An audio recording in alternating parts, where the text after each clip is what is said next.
going to grab this because I tend to walk around and my voice will disappear if I'm not holding the microphone. All right. So as you heard, my name is Henry Wardis, and as I look around the room, I am not the expert on housing in this room. I'll leave you to figure out who the experts are, but just know it's not me. But I'm really interested in this question of affordable food, because hold it up, I still haven't mastered this. My goodness. Yeah. All right. So let's get into that question, and let's go to the first slide. Andy, next slide. Okay. Affordable housing in Kenya. There are 25,000 people on the wait list for affordable housing. That's a lot. That's a lot. Some have been there for years.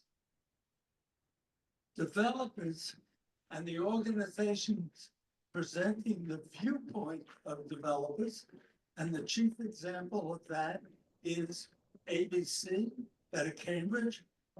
They claim that constructing more market rate housing solves the need for affordable housing. You'll hear that all the time. Build more market housing. They don't stress that, but that's what they're talking about. Today, I'm going to attempt to provide evidence that market rate housing is too expensive for the Cambridge households most in need.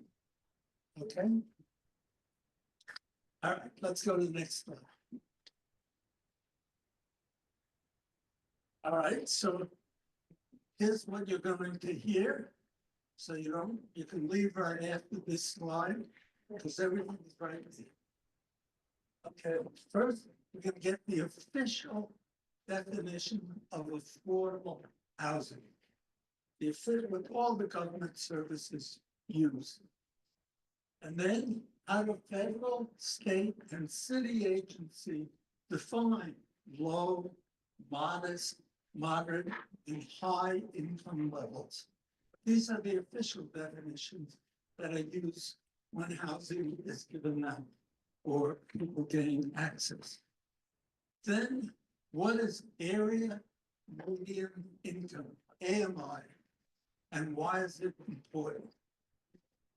And how well do the official income levels correspond with reality?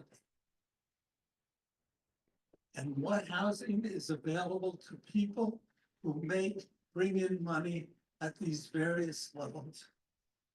And finally, what does the Cambridge Housing Justice Coalition propose? So you can take pictures, but I'll make these slides available, and there will be a quiz. So next. Okay. What is a housing crisis? Okay, people define that differently. Here's our working definition.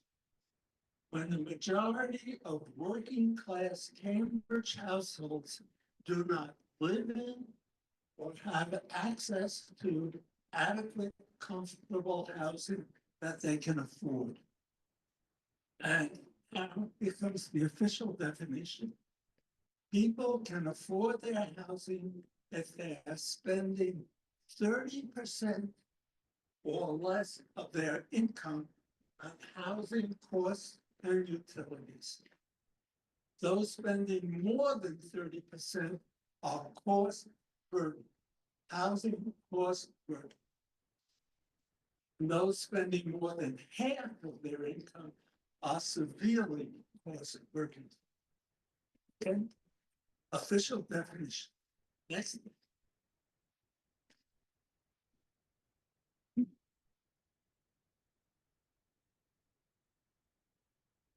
Okay, the area median income, AMI, in Boston, Cambridge, Quincy, for a four-member household is $163,200. Right? That's the median income. Half the households make more than that, half make less. A four-person family making $81,600 is making 50% AMI. In Cambridge, the median monthly rent for a two-bedroom is $3,400. That is $40,800 a year. That is 50% of this family's income. If that's what they're renting, that's what they're paying, they are severely cost burdened. To avoid being cost burdened, paying less than 30%, the highest rent they can afford is $2,400 a month. Next. Second example, now we're going to a household with only one member. A single person making $114,200 is making an AMI. A single person making $57,100 is making 50% AMI. In Cambridge, the median rent for a one-bedroom, $2,600. That's $31,344 a year. That's more than 50% of this family's income. It's a one-family household still. A single person paying this much rent is severely cost burdened. To avoid being cost burdened, the highest rent they can pay is $1,428 a month.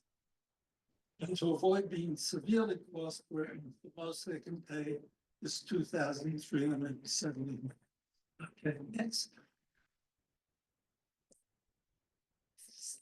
Cambridge, 49% of all renting families are cost burdened. That's a lot. 28% of homeowners are cost burdened because their mortgage, taxes, utilities, right, amount to that much. Again, that's a lot. Next. Next thing. All right, so now this is just showing the height, and each of these columns shows the percent of families at different AMIs that are cost burdened. Just look, if you're making from 0 to 30% AMI, 70% of you are cost burdened for your housing. If you're in the 30 to 50%, yeah, you're going to be almost 80% cost burden. The chances of being cost burden. And then it drops down slightly for those making more. So huge fractions in Cambridge cost burden. Next. Okay, now let's tie these dollar amounts of income to real jobs. What kind of jobs are people in when they're making these different amounts? So in the lowest, fast food workers, baristas, retail clerks, home health aides, hospitality staff, the unemployed, people with disabilities relying on assistance programs, they're in this lowest group. They qualify for public housing, but there is a large waiting list. So just because we have public housing doesn't mean that people can get into it. Next. Okay, the 30 to 50% AMI, that includes entry-level administrative assistants, office clerks, certified nursing assistants, security guards, custodians, line cooks, servants, bartenders, early career teachers, and retail workers with full-time schedules. Okay. These people qualify for what's called inclusionary housing. That is where you get some of your rent paid for by a supplement, but you need a voucher for that, and there is a long waiting list. Next. Okay, the next highest group, teachers, licensed trade people, the electricians, plumbers, etc., mid-level professionals, social workers, early career police and firefighters, healthcare workers like hygienists and med techs, and skilled salespeople. So they're still making modest income, real income, but modest, and they qualify for what I talked about as inclusionary housing. And we'll get to how much of that there is in a moment. Next. And so now the people in the higher income groups, mid-level professionals, experienced tradespeople, long-term police and firefighters, healthcare professionals such as nurses, and city planners, librarians, and senior teachers. So you've got to be working typically for quite a while before you're making this amount of money. And now, for the first time, people who can afford market rate housing. So market rate housing doesn't work for almost anyone in the city. Okay? In terms of percentages. Next. All right, this is a summary for four-person households. Okay, and so at the lowest level, people can't afford any new market rate apartment. In the 30 to 50% AMI, they also can't afford. 50 to 80, they can afford a one-bedroom. This is for a four-person household. And at 80 to 100%, they can afford a two-bedroom new market rate apartment. Next. And for family household of one, and just go through the three lowest categories, can't afford any new market rate housing, but somebody making 80 to 100%, that's household income almost at 114,000. They can afford a one-bedroom new market rate. Next. All right, a bit of a reality check. These official amounts for housing costs don't deal with certain realities. Suppose you're in proper apartment, but if the management doesn't provide you with adequate heat, and you've been complaining, and you're waiting and waiting, and you're dealing with lawyers, but the heat isn't there. You got to be comfortable. You get a space heater, you've got to pay for that yourself. That's not counted as an official cost. For negligent landlords forcing you to arrange and pay for repairs and maintenance, that's not part of official cost, but it's real. And finally, while assistance is meant to keep up with inflation, adjustments typically lag. Okay. Next. Okay. How does this affect what is happening now? This year, the council approved the biggest zoning change for housing in decades. As a result, that allowed construction of new buildings up to 4 stories with 9 units anywhere in the city. All of these units will be market rate. And you've heard how small a percentage of people can afford market rate. So all of this new zoning, for the most part, it's not going to be accessible to most people. Okay, so they're going to be sold or rented to households with incomes over 100% of AMI. This will cause gentrification, and if the new housing replaces old rental stock, displacement. The new zoning also allows 6-story buildings of 10 units with a requirement that 2 are inclusionary, meaning that they would rent at a price that people at 50 to 80% AMI can afford, but people at 30 to 50% AMI need a voucher and can apply for an inclusionary unit, but at present, all vouchers are taken. So the council would have to fund additional vouchers. Next. So supporters claim new zoning would help those at low and modest income levels. In reality, new market rate housing will be occupied by moderate and high income people. Next. So what does CHJC want? Secure, affordable, and livable housing for residents who have no low and moderate income.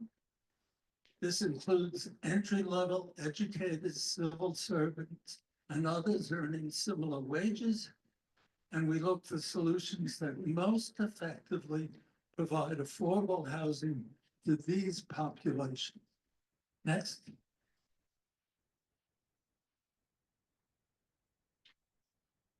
Immediate relief to mitigate the effects of displacement and the affordable housing crisis include more vouchers, tenant protections, including a limitation of eviction to just causes, and rent control or rent stabilization. Longer-term projects provide more permanent affordability in democratically controlled housing. That means social housing, and it means community land trust. Next.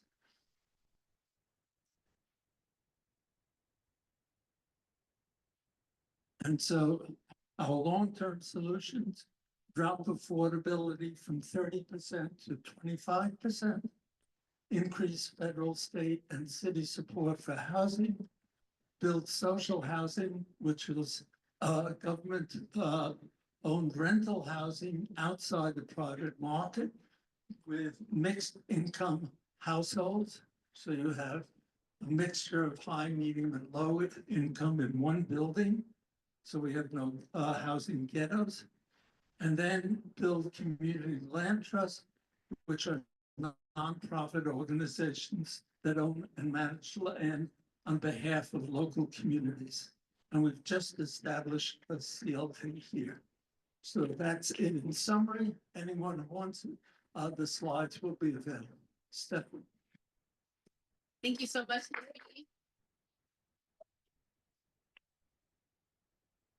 Okay, I was told to be louder, so I'm going to try to be louder. Okay, I hope that's better. Thank you so much, Henry. Yes, we will send out the slides. I know Henry threw a lot of information at you, so we'll send out the slides so you'll be able to read the slides more thoroughly. Oh, so if you didn't sign up, you should do so. All right. I know that you probably have questions about everything that Henry just explained. However, due to some time constraints, we're going to plow ahead and move on to the next part of the program. And we will have a Q&A after that, if that's all right with you all. Yeah? Okay, cool. One of the great privileges I have is to be around a lot of people and listen to their stories. And the real reason why we're here is to fight for people who are experiencing displacement and gentrification. So we thought it would be really important to give space to those folks, to some folks who are experiencing this in Cambridge to share their stories. So I'm really honored and privileged to introduce Lita, our first speaker, who's going to share her story. Hey everybody, try to get this real quick. My name is Lita Griffin, and can you hear me now? I'm gonna try and speak up more too. My name is Lita Griffin, and I'm resident of Cambridge. I'm going to try my best to make it real quick and understand. I was born in Boston, Massachusetts. I moved to Atlanta when I was 4. My mother passed away. I was 14, going into 8th grade, going into high school. And I had to move back to Boston to live with family. Multiple family members from Cambridge to Boston to Medford until I became older because I was a teenager. People did not really want to deal with the teenage stuff. So when I became 18, I was out and worked and moved and did what I had to do, worked 3 jobs, 2 jobs, college. When I became older and I had a baby, I was a single mom. I didn't want to be a single mom, but that was the way it was. And I needed housing. So I signed myself up for Cambridge housing, and it was a wait list for affordable housing. So I couch surfed with my daughter. Sometimes we slept, I worked nights sometimes. So when we did work, we lived out the car until we were able to get a Section 8 from Cambridge. It took me 4 years to get a Section 8 from Cambridge. So 4 years we lived in rooms, couch surf, in the car, whatever we could do. And then when I got my voucher, I could not afford to live there in Cambridge. So I took the voucher. It was a Section 8, thankfully. And I moved to West Roxbury because that was the most affordable place that I could afford at the time. And we stayed there until I kept looking up something in Cambridge to come back because Cambridge has so much resources for people who are low income. There is a lot of DHSP programs, just programs in general to help you better yourself, the workforce department. There's so many things that Cambridge has. So I wanted my child at that time to have that opportunities like many others do. So I kept looking, but I was thankful that a friend of my grandmother's owned a house, and I saw her on Hot Pads that it was open, and I asked, "Is that available?" And she said yes. Years ago she passed away, maybe two years ago she passed away, but that brought me back to Cambridge, and I'm so thankful for her to do that. And I finally got housing with my Section 8. Even though it was Section 8, I paid half of my income um, to pay rent. So monthly, half of my check goes to my housing. I can't barely fare heat. Found out the reason why I couldn't afford heat is because the windows wasn't insulated. So I was paying extra, like $2,000 in the summer, in the wintertime, $3,000 in the wintertime. And I did get fuel assistance, but there was quite a few years that fuel assistance couldn't even afford it. They said something's wrong with your heat. And you have the most expensive heat in Cambridge. So now, I lost my job a few times during COVID because of the pandemic, and I had another child. And I work for CCTV as a digital navigator. Through unemployment, I went back to school to do cybersecurity, and I went to the library, but I was working in the library, but as I developed my skills, I found another job, thankfully, that gave me some more income. However, I applied for CDD, the inclusionary, and last year in August, I got into inclusionary. So I'm grateful for that. Yes, I am. However, I still pay half of my income.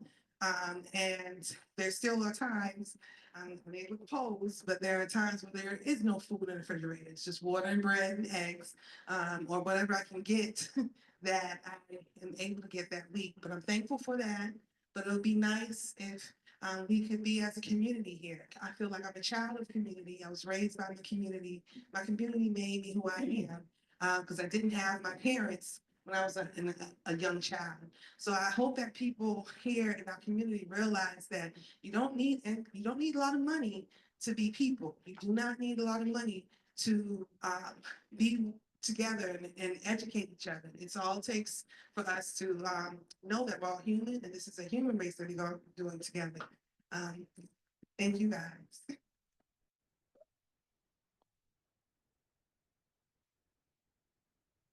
Thank you, Lita.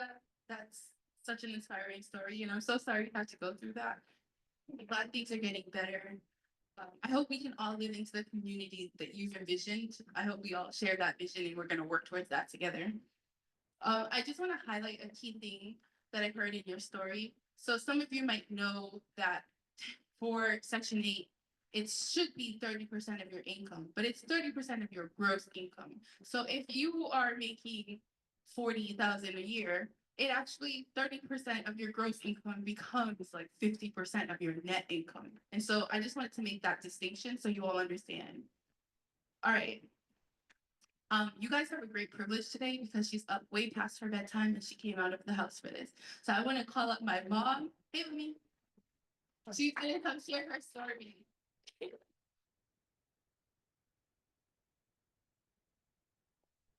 Thank you. Yes. Good evening, everyone. My name is Nervatensin. I came from Haiti. I moved to Cambridge when I was 38 years old. Now I'm almost 70. I miss Cambridge so much. But when I first moved here, I was applying Cambridge housing. I don't remember exactly after 3 or 4 years. And finally they gave me a place to live with my kids. At the beginning, it wasn't too bad.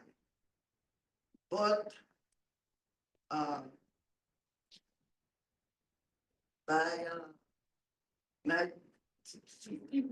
2015, 16, 17, 18, there was really to controlling, you know, Cambridge housing doesn't really help. They don't want people to move. They want you to stay in the poverty. They control your money. Everything is under control. That's why I move. I have to move, even I miss Cambridge. The worst thing made me upset to move from Cambridge housing is the minute they ask you for account, they ask you for the name of the bank, you give them to them, that's it. They send paper to the bank, the bank send all your information.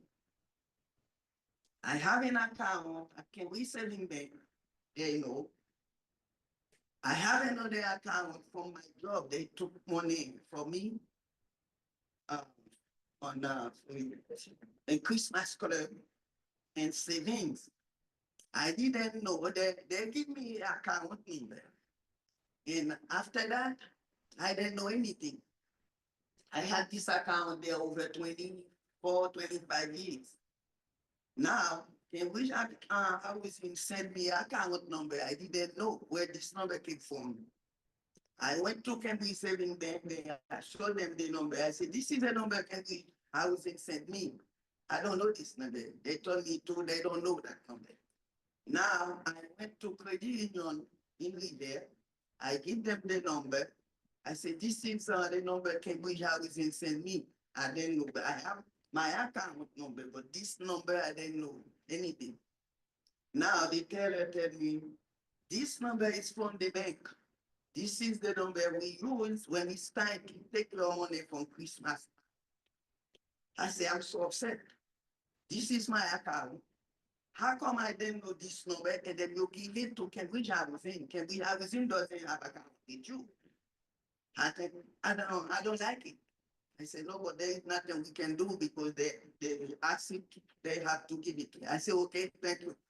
I said, because you already give them the number, you have to give me a statement because the lady called me. She asked me, I want to know this account is under what name and then how much money is in there. It's not fair. Even if you have you take that money. But Cambridge Housing doesn't want you to have $2,000, not more. More. This is my money. But now they give me the statement. I bring it to them.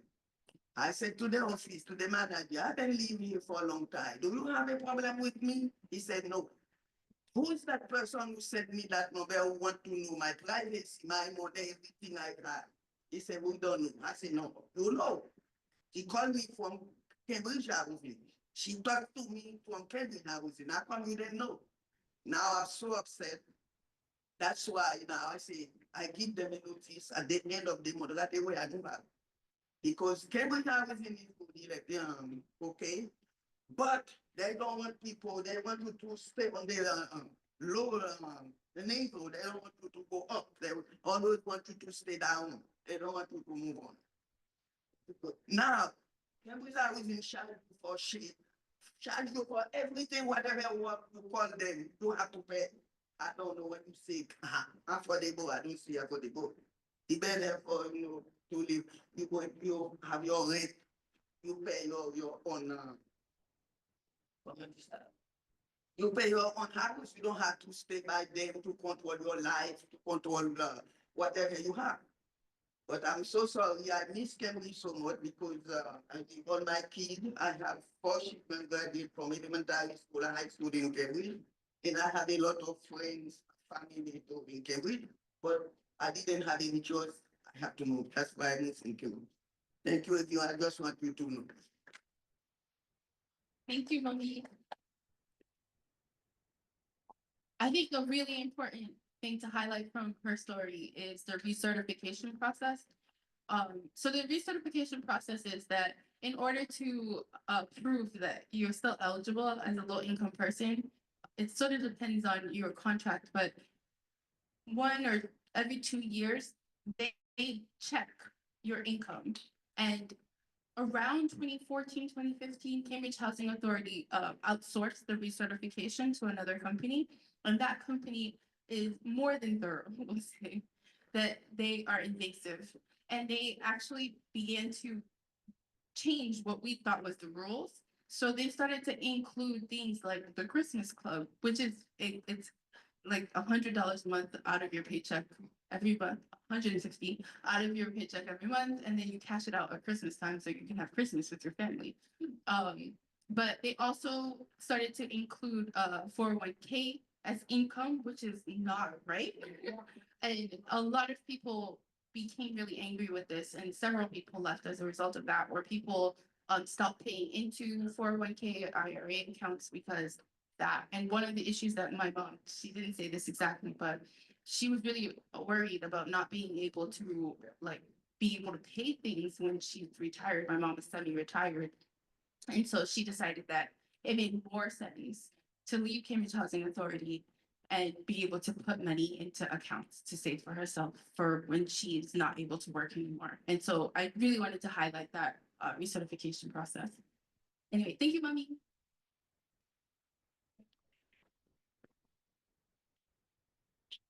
So I'm really excited for you all to hear a very knowledgeable person, another longtime Cambridge resident. I call up Trudy. All right, so I've been a volunteer housing advocate for over 50 years. Started when I was 20 years old, when I was living in Boston and dealing with Boston housing people down there. My parents had a hardware store up on Huron Avenue for a very, very long time. I was really happy to come into Cambridge. At that time, there was rent control. Rent control goes out, everybody, me included, goes scrambling to figure out how in the heck we're going to stay in Cambridge. And I want to tell you something, because this is what highlights what the problem is with the Cambridge Housing Authority. The Cambridge Housing Authority is not part of the city of Cambridge. They do not have to answer to the city, and they don't. Okay, so 2 things. What I want to tell you, almost 30 years ago, because I have been lucky to be holding a Section 8 certificate, a mobile certificate for 30 years. There are almost no mobile certificates left. So when they're talking about putting people into inclusionary housing off of this lovely zoning plan that didn't include any poor people in the city, including seniors, they say, well, you're doing inclusionary. There are very few mobile certificates. I happen to have one because I've held it now for over 30 years. So I want you to envision what Green Street looked like 30 years ago when I get their certificate. When I'm standing there at 4 o'clock in the morning with a wonderful social worker, God bless Carolyn Brown, wherever she is. There are over 300 people standing in that line down Green Street to come and get a certificate. Over 300 people at 4 o'clock in the morning. And then after a certain point, CHA shuts down Section 8s for 10 years. And people couldn't get Section 8s, and people are scrambling. And this is why I want to bring this up, because I want to tell you about what's going on in my building right now. And by the way, there are people on Zoom tonight, and I want to give you greetings from the Inman Square Cast 2 apartments in Inman Square. And those people are up on Zoom tonight. A lot of those people are disabled. And I want to tell you about my landlord who owns 12 affordable housing buildings in the city that are primarily housing Section 8 people and people on other forms of voucher systems, including the Department of Mental Health. They are not taking care of any of their buildings. My building right now is flooding off and on. There are broken pipes in the building. The heat does not work. So what Henry was talking about with the heat, I've been having around heat myself all year long. This is a building with 126 units, people who are disabled, people who are elderly, people who are grandparents raising children, people who are immigrants. We're all lucky to have housing, but ex-Section 8, as we are not being taken care of in this city, and HRI is not the only owner landlord doing this particular tap dance. And the Cambridge City Council is not helping us. So I call everybody and they don't help. Like I said, I've been a housing advocate for over 50 years. Now I want to tell you something else, because this is really, really important. Henry was talking about income. Thank you, Henry. Because I'm an actor and a musician, which means I make zero money. We mostly don't. A lot of actors and musicians throughout the union person, we're living on Section 8 housing and we're living on food stamps. Okay, that's just the reality of the industry. I make $149 net off of the job I have. I teach music and mindfulness at the Littman Mental Health Center in Boston. What the Cambridge Housing Authority did to me, and I want to echo what's been said about the Cambridge Housing Authorities, because of what happened in transition, and this has to do with the Trump administration, where they started taking evaluations through private sources. This was talked about. Nerva talked about this, about every piece of income somebody had. So what happened is my rent went up, and I'm telling you that I'm only walking away with like 149 net. They took the gross, which was 220, and they increased my rent by 50%. I said to the person who was the worker, if you do this to me, I will be homeless. Here was the reply from the worker. If you become homeless, this will be your own fault. You've had a Section 8 for 30 years. You know how it works. This is an insane institution that's not helping the poor people here. You add that together with the fact that people are being lied to about inclusionary, that's gonna help low-income people here. It's not going to. I want to talk about this specifically because I've been dealing with inclusionary for 8 years on a mobile certificate. I have had to invoke the Americans with Disabilities Act 4 different times because inclusionary did not vet the units they wanted to show me. The last unit was up 2 steep flights of stairs, and I had just had heart surgery, and they knew that. CDD should not be running the inclusionary program. They don't know how to run it. The last thing I want to say, and then I know we really, really do need to move on, is that the last people in this city who were considered for housing in this city are the poorest people who live here, who help maintain the city, who have helped make this city all along. We have been here all along. There are so many people in my building who were born in Cambridge. If they don't have decent housing, they can't stay here. They have a right to be here. I was not born here. I was born in Dorchester. But the deal is, I've been here for 45 years. I get tapped out of here in terms of what I can afford. I'm not being, melodramatic as an actor. Given what may be coming down the pike and everybody who's low income in this city that is not being addressed by the city council, I could find myself living in a cardboard box under the Longfellow Bridge. That's not an exaggeration. My day job is that I help people in a mental hospital or in a homeless ward. Understand that the city is not dealing with the lowest income people in the city. A multitude of people who are immigrants. My grandparents are immigrants. English is not my first language.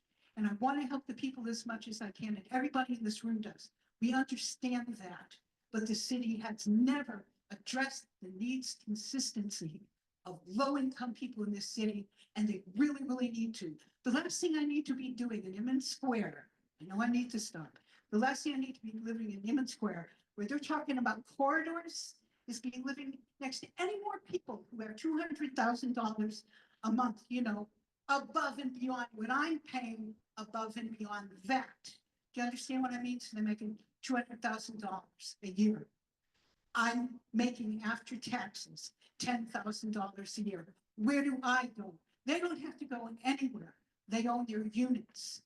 What is going to happen to people who can't do that, who are in this room or who are out there or in my building tonight? Are we supposed to live in junk housing that isn't being maintained? We have a right to live in decent housing. I pay over 30% of my income above and beyond. Okay, just what Henry was talking.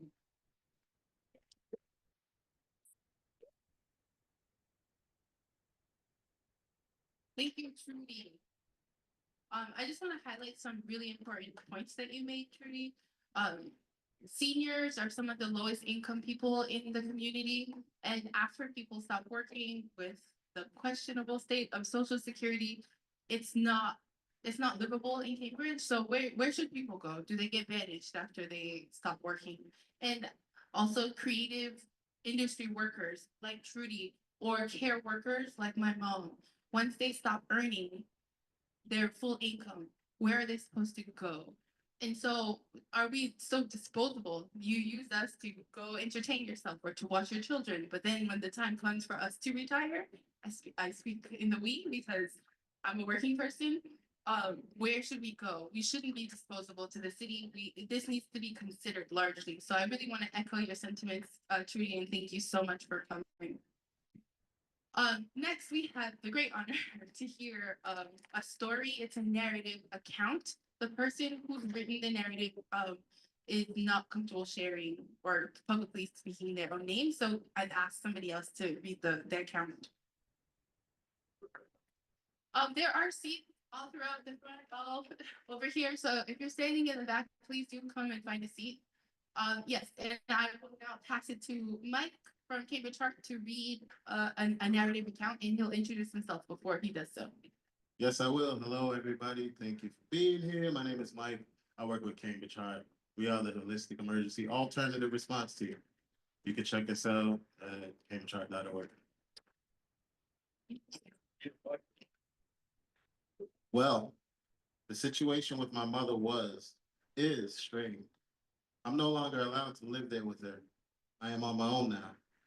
Yes, I have a job. I work at the casino as a security guard. I was able to find a little apartment. The landlord is a very nice guy, great guy, very understanding. I mean, he gave me a chance when he really didn't have to.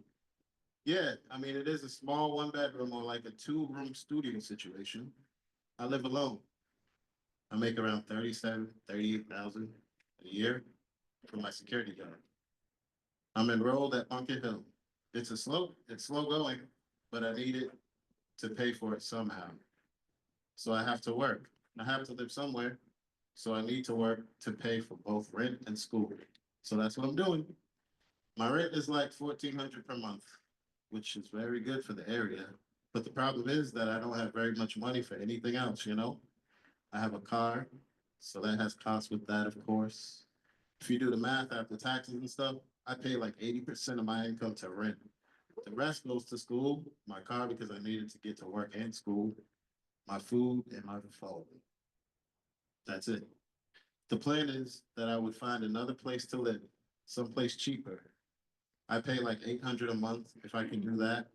I can take more classes each semester, and I'd be able to finish faster and move on to UMass. You know, the sooner I graduate with the bachelor's, the sooner I can get a job that pays like $50 or more. I can't afford this place right now. I'm really struggling right now.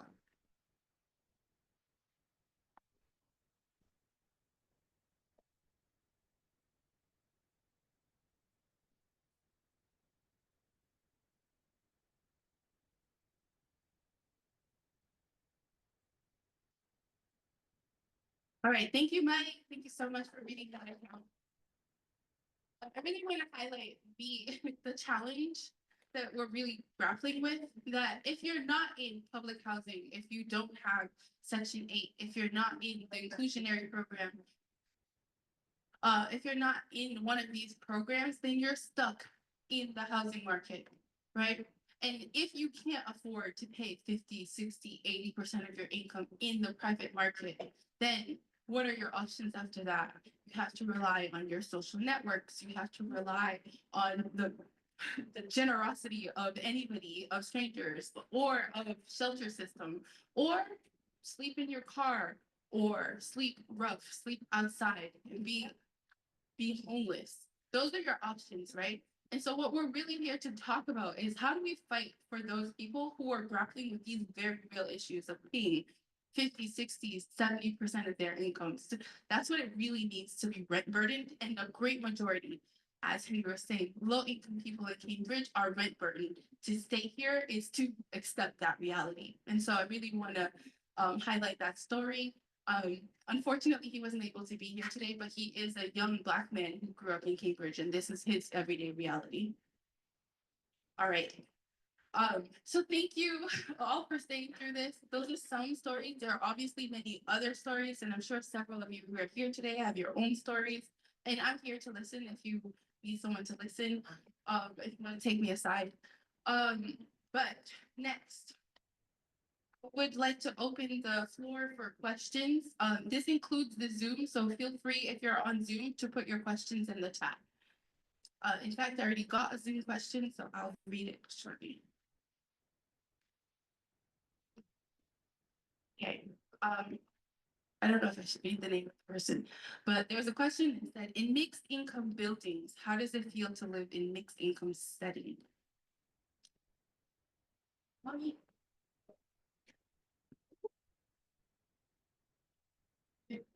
So actually, my mom is currently in a mixed income building, so I thought she might as well answer that question. Mom, can you talk about what it's like to live in the inclusionary building? What they must be no, like what's the experience? How many the people are? What's it for you? I don't really know what to say. But now I live with my daughter in Cambridge. She has some health issue, but I live with her to help her. People, the management doesn't even see me because they don't know anything about me, you know. I'm there for my daughter, but she still wants me to move exactly with her, have all my information, work. I don't want to give to her because she's in Cambridge. I'm afraid because now she's sick, she's not working. I don't want them to raise the rent because now I'm the one to help her pay the rent. I don't want her to bring them, you know. I'm still working. I work for Metropolitan Home Health Care. Even I'm old, I'm still working. And I have my social security to they give me some little thing every month. Because of that, I'm afraid to give her my information to go to the office. Because those people, they don't care. They only see money, money, money, but they don't care about anything else. But I'm still fine. I'm good with her. But I'm still want to back in Cambridge, but I'm still afraid to for those people because they don't want you to get nothing. They want you to always be poor. They don't want you to go whatever you give me, you know, except if you get your private apartment, but they need to under their control. They don't want you to get nothing. You work whatever you have, 2,000, they don't care if you don't have it, you can pay, they don't care. But that's why I'm afraid to give them my information to go to the office because she's not working. She's about 6, 7 months. She's not working. She's sick. I don't want them because of me to raise her rent. But I'm fine. They see me all the time. You know, they don't ask me any question. I don't give them any information to. I'm in the building. That's it. Thank you, Mom. Are there any other questions? Yeah. Are you affiliated with the Cambridge Housing Authority? No, I am not affiliated with the Cambridge Housing Authority. Oh, the question was, are you affiliated with the Cambridge Housing Authority? And the answer is, no, I am definitely not.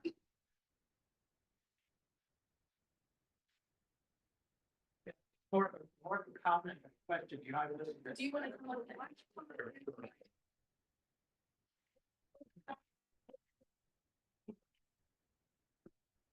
Hi, Jerry Bergman. I happen to own a house, which I bought along with a bank in 1991 when I got evicted from where I was living. But I've heard people just, I guess over the last 50 years of working on affordable housing, bad mouthing every facet of housing the politicians, the housing authority, homeowners rehab, every institution, every policy. We just spent months on a planning program, which apparently is only going to build a market rate housing. So I sort of at the age of 80 is saying, I want to put money in the hands, in the pockets of people. And the only program I see that's really doing that is this, I think it's called the Now program, which put $500 a month in the pockets of thousands of people in Cambridge. So aside from all the other housing shit that I hear, we're in the midst of a budget hearing, and I hope that that program can be not only kept intact, but expanded. As a taxpayer, why not $1,000 for all of the families in need? Because people are poor because they don't have money. So let's not ignore the current budget process. Let's make sure we put money in the pockets of low-income people. Thank you, Terry. And you have great tips for you. If you have money and you want to give it to a good cause, I'm gonna pass it to Margaret to explain where you can give us. So hi, I'm Margaret Grady. I own a two-family in Porter Square, Cambridge. I'm part of the Cambridge Housing Justice Coalition and also part of the subgroup from that, which is the Cambridge Community Land Trust. And what Community Land Trust is, it's a nonprofit that acquires properties. The nonprofit owns the land in perpetuity, and the units, the buildings on it are available as ownership, rental, pretty much anything that the community-led organization decides to do. A community land trust is run by the people who live in it, as well as other community members. So it's not just permanently affordable housing, it's also community control. It's keeping, it's keeping neighborhoods together, and it's creating that, that buy-in that we're all talking about. I am one of the several people in this room who are intending to convey our properties into the community land trust. Hopefully when I die, so that not soon. But we are really making progress. And one of the things that we're hoping is that as we, that we become part of the city's toolbox of affordable housing strategies. We have met once with the city. We are in conversation with the Cambridge Community Foundation. And so we're now at the place where we're fiscally sponsored by the oldest community land trust, which has been operating for almost 30 years, the Dudley Street Neighborhood Initiative. We're one of many and increasingly more community land trusts that are operating here. Somerville's got one, Cambridge, Boston's got 4. There's one starting up in Medford. So, this is something that I hope more people like me, I've owned a house for a long time, which means that I've acquired a lot of value in that house that I didn't earn. It just came. I like, the other people that I've talked about, I don't want to see my house flipped ever. I don't want to see it turn into what all the other houses on my street have become. And a community land trust is the only way that I know of that can happen. Mary, I just want to reiterate what Margaret just said. We are accepting donations to the Cambridge Community Land Trust. I can get you the details, or Margaret can get you the details after this. Any of you, if you own property and you want to leave it to the Cambridge Community Land Trust, find either me or Margaret or even Andy and throw you in there. And we can invite you to a workshop to help you start that process. And for the rest of us who are poor people and we need housing, we really need you all to participate in the creation and the ideology of the Cambridge Community Land Trust.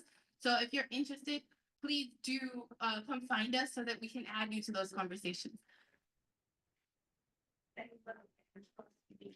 that mean that when you have your costume is it so someone can better sell it at more than that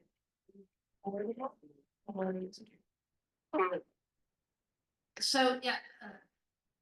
You know, we already have in Cambridge several models of shared ownership. So sometimes it's spoken about as limited equity. Yes, there is. So my unit, if I continue living in it after it goes to the land trust, I can sell it, but I'm not going to be able to sell it for what I could sell it today on the market. I'm accepting that.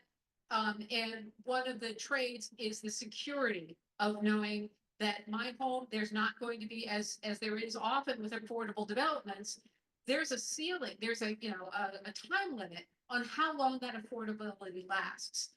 And that's when a lot of the flipping and displacement is happening around the city.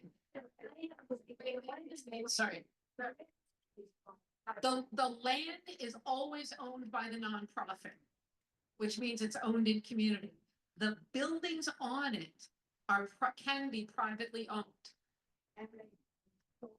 Later on. Yes, so no, they will never be sold at market rate. That's right.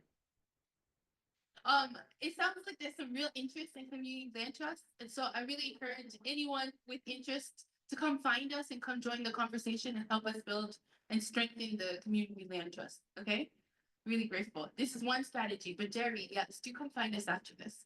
Are there any other questions? Yes. Very upset. Cambridge is not working with artists. Especially like younger generation, why Boston North Crazy having new building for art. And it's just such a part of the material with them. And special like tables and you know, like sewing machine. And you know, living in a regular apartment with, you know, this kind of situation. The landlords would say, oh, you're 40, you have flood. They try to get rid of you. So that's why there's a need for art. And I don't understand. I see some buildings or homes that are vacant. That could, you know, be repurposed. But you know, next door, they're building for credit. You know, what is up with Cambridge having a history of studios for art. And you know, not by it live work situation. It's expensive to pay the rent and then also paying for its studio. And I don't hear anybody in Cambridge talking about helping artists. Yeah, there's all the art still things in Cambridge, you know. And you know, I'm wondering if there are other people here who might be interested in working with the city and to the county. Just having at least one new building. I just want to reiterate for the folks on Zoom, what the person said was that we need housing, affordable housing for creative people, including specifically artists, including BIPOC artists, and is inviting folks who are interested to come advocate for buildings, affordable housing for BIPOC artists and artists in general. And I just want to plug the Cambridge Housing Justice Coalition in general. We care about creative industry workers. We are advocating for affordable housing for working people, including creative workers, gig workers, care workers. So this is something that's dear to us, and we invite you to join our conversation and come advocate for affordable housing for creative workers with us. To do a quick update on social housing. Cool. This real great. First of all, thank you everyone for this extraordinary presentation. Thank you. When we heard Henry talk about social housing as one of the alternatives to some of the conventional ways that we get so-called affordable housing, not to mention an alternative to market rate housing. And just want to share with everyone, when we did the housing bond bill last year. Can you hear me? Oh, me, I'm Mike Connolly. I'm the biggest person in Cambridge, and I'm also your state representative if you live in this part of town or that way. Serving in my 5th term in the legislature, and I happen to be the chair of the Housing for All Legislative Caucus, where we're doing a lot of good work. And super brief, I don't want to interrupt the flow of the program, but there has been some real progress on this notion of social housing. When we did the bond bill, we got an authorization to do a pilot program on the state level. Since then, I met with Housing Secretary Augustus. I asked him to convene a state level working group to bring all the relevant stakeholders together to map out what that pilot will look like. He agreed to do that. We had the first meeting a few weeks ago. The Cambridge City Manager and the Cambridge Housing Authority are at the table. The Boston Housing Authority, led by Kenzie Bach, who is deeply versed in this concept of social housing. They're at the table. The City of Somerville, their housing authority, their administration are at the table, as well as various sort of housing entities like Mass Housing. And by the way, as an aside, you should go look at the charter for Mass Housing that was written in the 60s. It basically reads like a mission to create social housing. So we have all convened, and we are bringing in experts from around the country who have built some of these projects, Maryland, Atlanta, other places. And we're just looking to push it forward. You may have heard the city of Boston recently initiated a $100 million fund that can make investments of this social housing type. And so I think as you talk to your Cambridge City administration, you can hold up this fund and say, we should have something like this as well. I won't try to get into all the details of what it is. We could do another meeting and talk about that.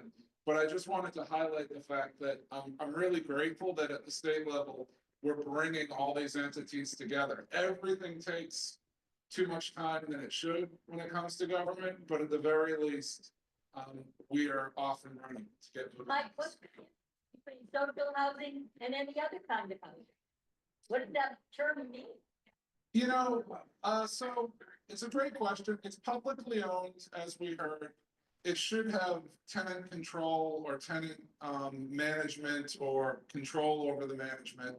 But, you know, the original idea for public housing, and I think Bill Cunningham, you may have taught me about this, I think, correct me if I'm wrong. Originally, way back when, there was this idea that there would be a wide range of incomes in public housing. As that, bless you, as that idea got started 100 years ago, there was some pushback, and they said, no, let's make public housing just for poor people.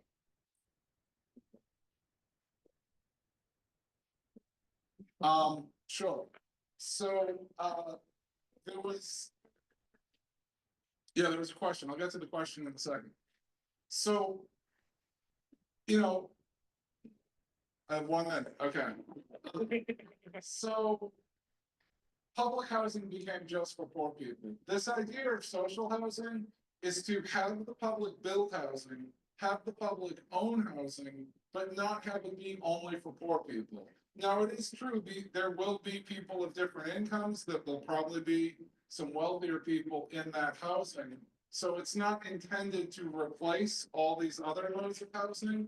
It's just an additional channel of building housing. And the benefit there is that you can build housing without drawing upon limited subsidies. So much of the affordable housing, public housing we build is tied to limited subsidies. This is an additional way to do it without drawing on any of those other subsidies so that we can get more. There's a question, advocates at the table, our activists at the table.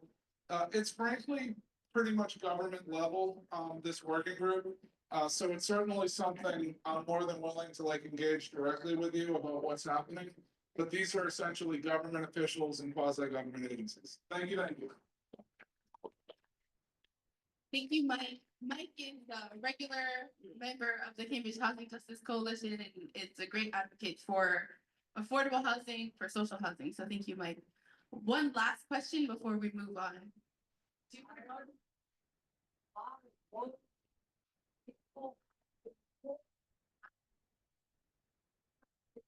Forward. And so I think it's going, does anyone know? Because I'm saying, how many low income people are for housing? 5,000. I don't have the numbers off the top of my head, but come find me, give me your details. We'll send you numbers if you're interested. Yeah? But we're here, obviously, we're here. Any final questions? Okay.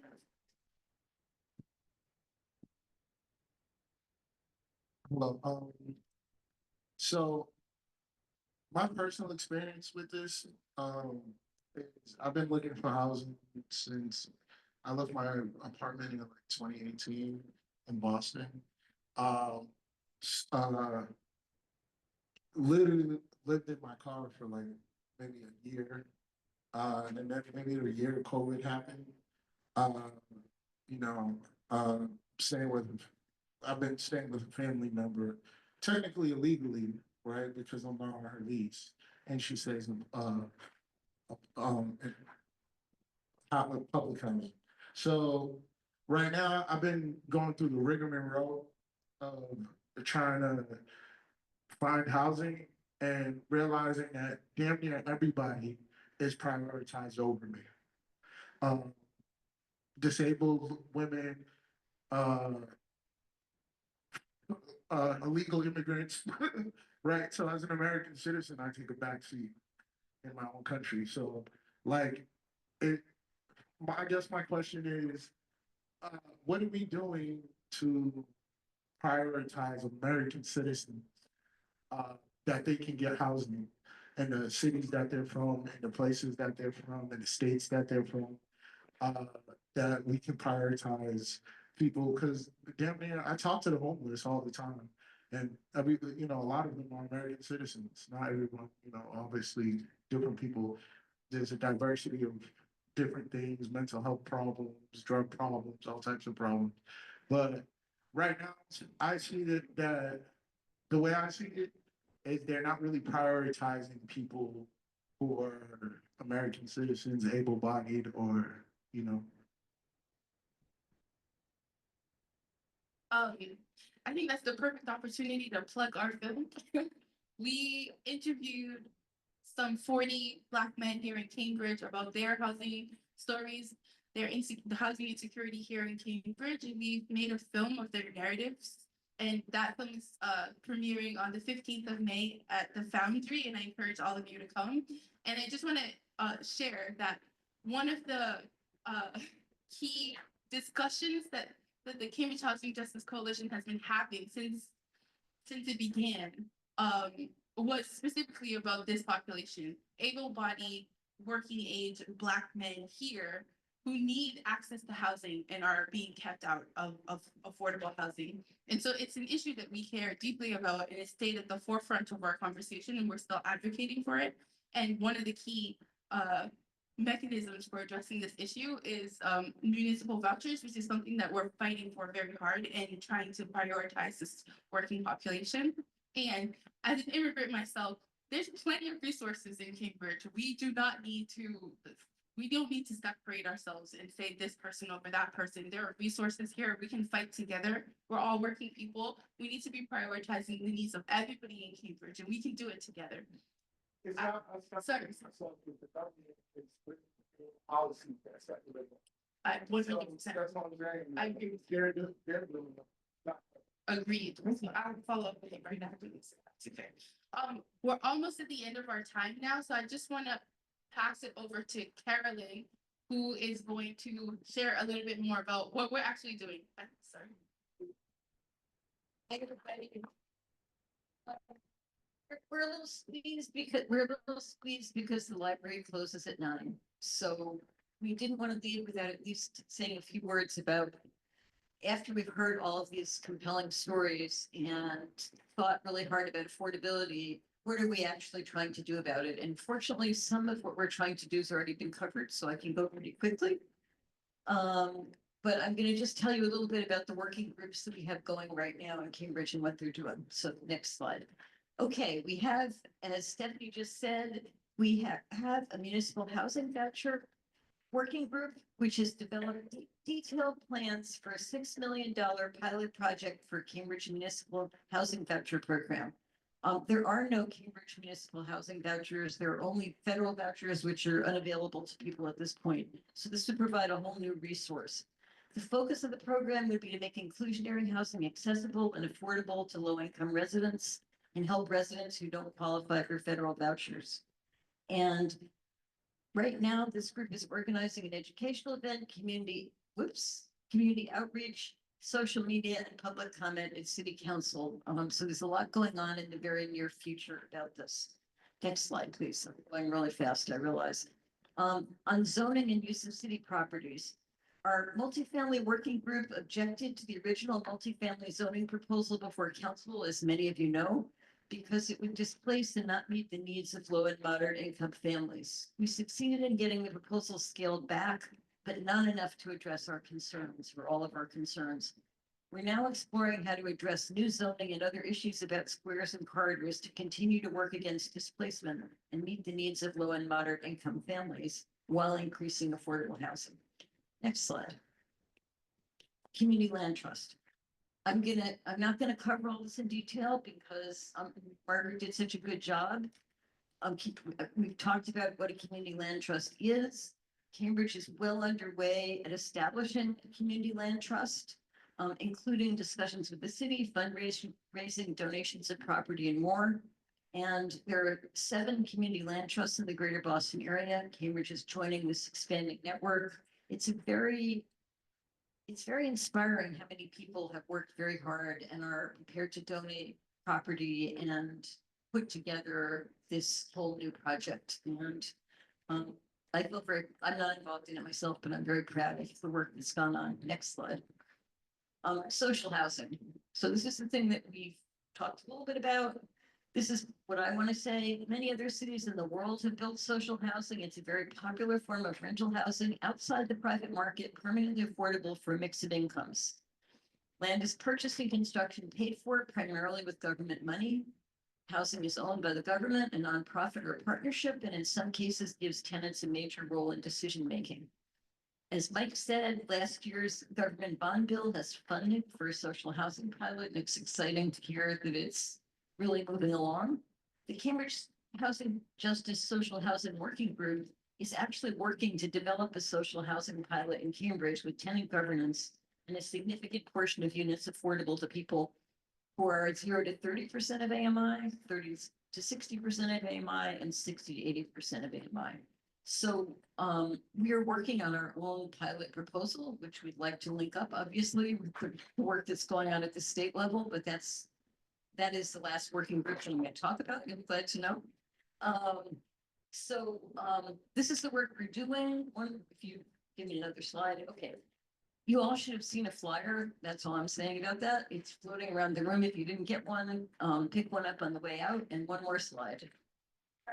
Here's how to, okay, Kathy has the back. Here's how to reach out to us if you're interested in working with us for affordable housing. Either the email or the website, which has a form you can fill out. And we'd love to hear from you. If you didn't sign up tonight, please make sure you sign up so we don't miss you. It's great to have you all here. Thank you very much, everyone. Just to wrap up, we have received the no messages. We will be sending out all of the slides from tonight. Hopefully we'll send out some notes because I got a bunch of questions that weren't answered tonight. If you haven't yet, when you signed in, when you walked in, if you didn't sign up, please do sign up so that you can receive those notes and stay in touch with us, or email us, or sign up on the website. Please take the rest of the food. Someone has to eat it, so let it be you. This was a great start to the conversation. Obviously, there's a lot more work to do for fighting for affordable housing. This is an election year. I really want to encourage you to use your vote to fight for affordable housing and speak to the candidates and make sure what they say about affordable housing is what you mean by affordable housing. And I also want to acknowledge that these are really scary times. People are disappearing. The Trump administration is incredibly violent and dangerous. We are supporting a Know Your Rights workshop that's happening on the 17th of April at the Cambridge Community Center. There are flyers by the door. And I want to live into the vision that Lita shared with us. Let's make sure we take care of one another. Let's know each other and stay in community. Let's begin that work right now. Thank you.